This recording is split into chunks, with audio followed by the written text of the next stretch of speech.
ወንድምን ነውር ከመደበቅ ጋር አልፎ አልፎ ደግሞ መነገር የሚኖርባቸው ቦታዎች በቃ ደሃ ነው ለምን ታገቢዋለሽ የተባለው አይነት ስሜት እንደሱም ነበረው 10 ነገር ስናነሳ ግን ከፊታችን ባሉ ከምናልባት ከአራት ቀናት በኋላ ይመስለኛል 10 ታላላቅ ቀናትም እንግዲህ በህይወታችን ውስጥ አላህ በእነዚህ በጣም ውድ ቀናት እንድንመላለስ ፈቅዶ ካቆየን እኒህን ቀናት እናገኛለን ወልፈጅር ወለያሊል አሽር ተባሉ በጣም ተወዳጅ የተከበሩ 10 ቀናት አሉ የኢባዳ ተግባራት ላይ ሙእሚኖች እንድንዘወትርባቸው የምንመከረባቸው ቀናት ናቸው እሱን እንዲሁ ማስተዋወስ ተገቢ ነው 10 ነገርን ስናነሳ 10ቱ ቀናትንም አለመርሳት ጠቃሚ ነው በሚል ነው እነዚህን 10 በጣም ውድ ቀናት የተከበሩ ቀናት ያነሳሳል በሚሊዮኖች የሚቆጠሩ የአላህ Subhanahu Wa Ta'ala ባሮች አንድ ቦታ ተሰብስበው ይህንን የእስልምና ዩኒቨርሳል ባህል ዩኒቨርሳል የአምልኮ ተግባርና እሴት ሲያንጸባርቁ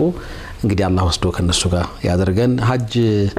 የሚያጓጓ ኢባዳ ነው አላህ ይወፍቀን ሼክ እንኳን ደህና መጡ እንኳን ደህና ተባረክ እንዴት ነው አልহামዱሊላህ خير 10 ነገር 10 ለሊት ሲባል 10 ቀንንም ይከተታውን በእኛ ቆጣጠር 10 ቀን ታልን ያው ለሊቱም ነው የረመዳን 10 ለሊቶችንና የዙልሂጃን 10 ቀናትን ነው ወይ ለማለት ነው ለሊቱም 10 ነው ለሰራበት ቀኑም ለሊቱም ቀን ለጾመበት ለሊት ለሰገደበት ለዘከረበት 10 ቀን መጠበድ በኢባዳ ጥሩ ነው አሁንም ያዝነው ዙልቃዕዳ ራሱ ተከበረ ወር ነው የተከበረ ውስጥ እንደገና ዙልሂጃ አራቱ ተከበረ ወሮች